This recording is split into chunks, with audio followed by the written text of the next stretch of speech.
Time to field another question from the RDP mailbag. This one is asking, is it better or more effective to do all of your training and workout for the day in one solid chunk workout, like first thing in the morning? Or can you break things up throughout the day?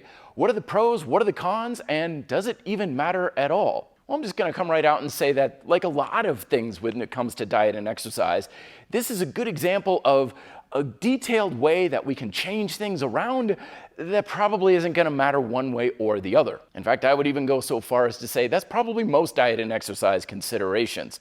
And the reason for it is simple. It's because most changes that we would make to our diet and exercise habits are too superficial to really matter. They're surface. There's some small differences.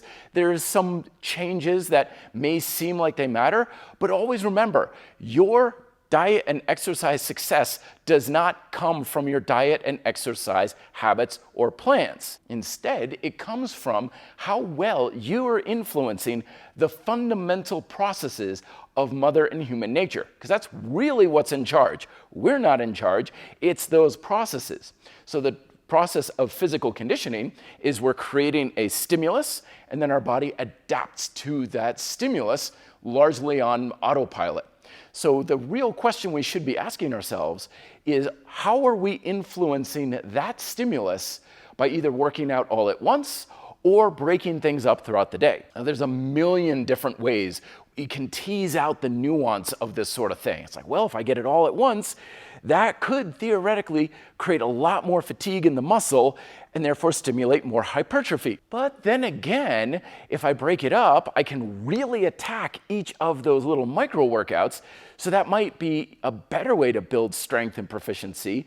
Would that stimulate hypertrophy more because I'm working my body harder, giving myself more rest? But then again, I'm working out throughout the day, and if I can't get to the gym or something later on in the day, then that might be a little bit harder because I don't like to work out later in the day. But then again, my schedule is really kind of hectic these days, so if I don't get it all done at first, there's no guarantee I'll have time for it later. On the other hand, I really like having those little movement snacks throughout the day to kind of bring up my energy level, especially during lunchtime. There are just so many different ways we can look at this and say that could be good, that could be bad, and just go back and forth.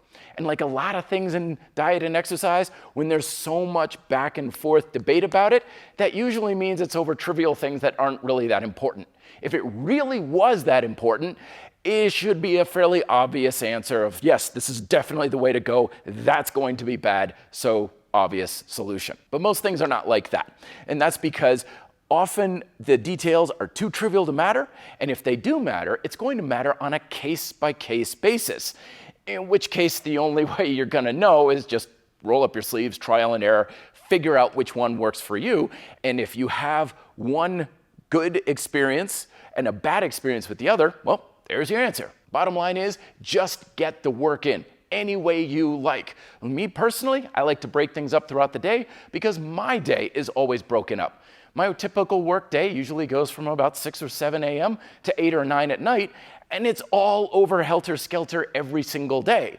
So I like to just fit it in whenever, however I can, and I don't even have a regular workout program, haven't for years. And ironically enough, that flexibility has given me the ability to create a much better stimulus on a much more consistent basis, and that's why I'm getting far better results from it. But again, that's just me. You could have the complete opposite situation and experience. So I know it's a little bit more of a broader answer than you're looking for, but it's going to empower you to really tease out what's best for you in all manner of those debates that come down across your desk. More videos here on my fundamental approach to fitness. Let me know if you have questions below. Be fit and live free.